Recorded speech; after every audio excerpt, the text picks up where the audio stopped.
Saudara tahu nggak ketika Islam masuk Indonesia, wah orang Indonesia dengan bangga, Islam masuk Indonesia. Saudara tahu gara-gara Islam masuk Indonesia, maka ini ayah dengan anak ini pertama kali Islam jadi agama yang diakui oleh bangsawan, maka ayahnya ini dibunuh sama anaknya sendiri, Raden Patah, saudara, dan dibunuh. Dan sampai hari ini tidak pernah diceritakan, ditutup-tutupi. Tahu nggak? Gara-gara mau mengislamkan Majapahit, maka Raden Patah membunuh ayahnya sendiri.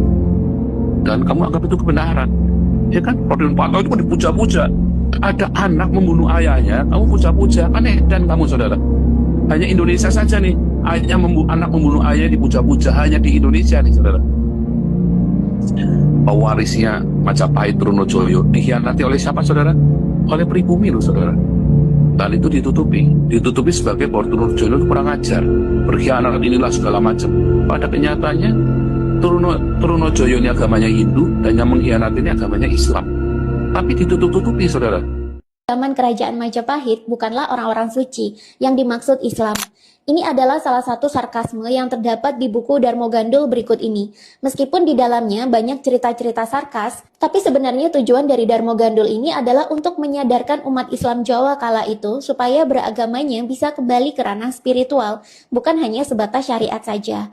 Kenapa ranah spiritual itu penting? Karena dalam sejarah, agama yang penerapannya tidak sampai ke spiritualitas, alias hanya di kulitnya saja, akan rawan dijadikan sebagai alat kontrol kekuasaan.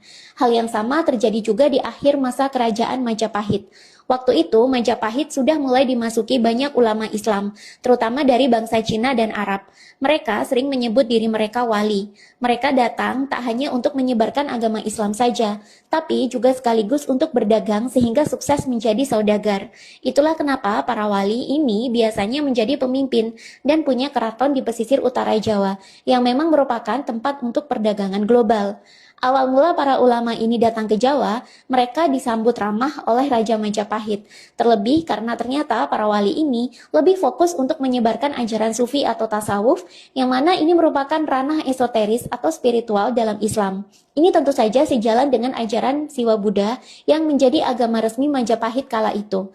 Agama Siwa Buddha memang merupakan agama yang berfokus kepada spiritualitas, sehingga memiliki tujuan dan inti yang sama dengan Islam tasawuf atau Islam sufi. Tapi lama-lama, ulama yang datang ini tidak murni lagi. Mereka alih-alih menjadi sangat spiritual, justru mulai menjadi materialistis. Mereka mulai menggunakan agama untuk berpolitik dan meluaskan wilayah, bahkan mulai membangkang kepada Raja Majapahit dengan cara tidak mau menghadap dan membayar upeti. Padahal mereka mendirikan keraton di pesisir. Ini sudah termasuk tindakan